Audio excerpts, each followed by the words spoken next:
আমাদের আসলে এই প্লাস্টিক পলিউশনটাকে আন্ডারমাইন করার কোনো সুযোগ নেই। কেউ যদি মনে করে যে প্লাস্টিক পলিউশনটা অন্য পলিউশনের চাইতে কম গুরুত্বপূর্ণ, সেটা আসলে ঠিক না। কারণ অন্য পলিউশন আপনি যদি অ্যাড্রেস করা আজকে শুরু করেন, 10 বছর, 15 বছর, 20 বছরের মাথায় সেটা আপনি একটা সমাধান পাবেন। কিন্তু প্লাস্টিক এমন একটা জিনিস সেটা পৃথিবীতে থেকেই যাবে। এটা আর বিনষ্ট হবে না। ফলে এইটা যদি আমরা এখন থেকেই সমাধান করার চেষ্টা না করি, তাহলে আসলে ভবিষ্যৎ প্রজন্মের জন্য ওই যে এখন বলে না মায়ের দুধে প্লাস্টিক, প্লাসেন্টাতে প্লাস্টিক, মানুষের ব্রেইনে প্লাস্টিক, এবং এখন বলছে ব্রেইনে যে মাইক্রোপ্লাস্টিক ওইটা মস্তিষ্কে রক্ত প্রবাহ থামিয়ে দিতে পারে। সুতরাং এই প্রবলেমটাকে কম গুরুত্বপূর্ণ মনে করার কোনো ধরনের আমাদের কোনো সুযোগ নেই। ইন্টিগ্রেটেড অ্যাপ্রোচ বলতে আসলে আমরা কয়েকটা জিনিস বুঝবো। একটা হচ্ছে যেটার আমাদের রেডিলি অ্যাভেইলেবল অল্টারনেটিভ আছে, অর্থাৎ সহজেই বিকল্প আছে, সেটা আমরা এখন বন্ধ করে দেব।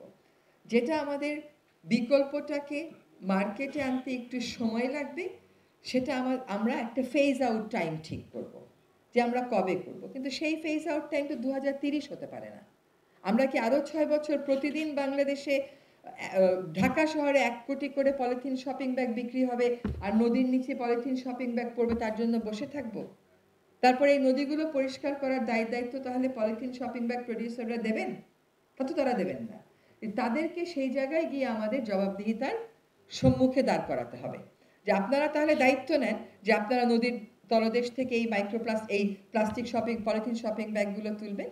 আমরা অন্তর্বর্তীকালীন সরকার এক্সিস্টিং ব্যানটাকে বাস্তবায়ন করার চেষ্টা করছি।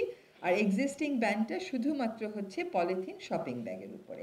আর সিঙ্গেল ইউজ প্লাস্টিক আইটেম সব আমরা বন্ধ করে দিচ্ছি বলে একটা প্রচারণা চালিয়ে উস্কানি দেওয়ার চেষ্টা করা হচ্ছে, এটা সঠিক কথা না। সিঙ্গেল ইউজ প্লাস্টিক আইটেম আমরা আমাদের পর্যায়ে, সরকারি পর্যায়ে ডিসকারেজ করছি, সকল পর্যায়ে ডিসকারেজ করছি, যাতে মানুষ এইগুলো ব্যবহারের অভ্যাস থেকে সরে আসে।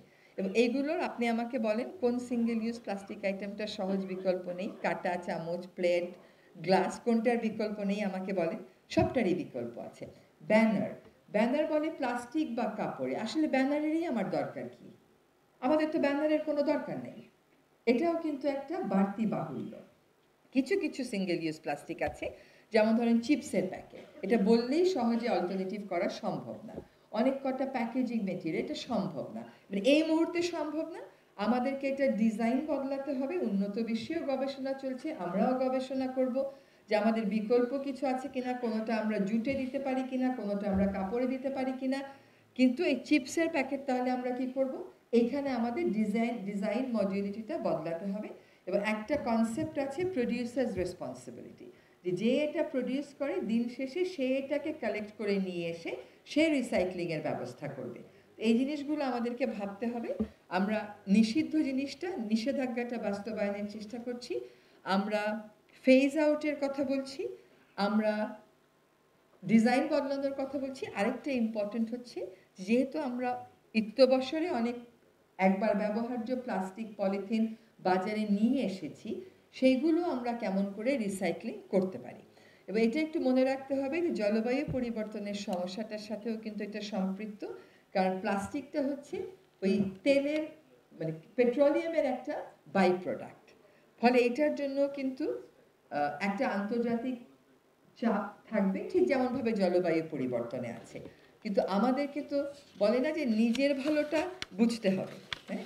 এবং এই যে সিঙ্গেল ইউজ প্লাস্টিকের বিকল্পের কথা যখন আমরা বলছি, সেখানে কিন্তু আমাদের স্থানীয় পণ্যটাকে আমরা বাজারে সামনে নিয়ে চলে আসতে পারবো। একটা ছোট্ট উদাহরণ দিই, আপনার বাসার প্লাস্টিক ফুলের টব, যদি ফুলের টব সব প্লাস্টিক হয়ে যায়, তাহলে যারা মাটির টব বানাতো তারা কিন্তু পেশাশূন্য হয়ে পড়বে, কর্মশূন্য হয়ে পড়বে।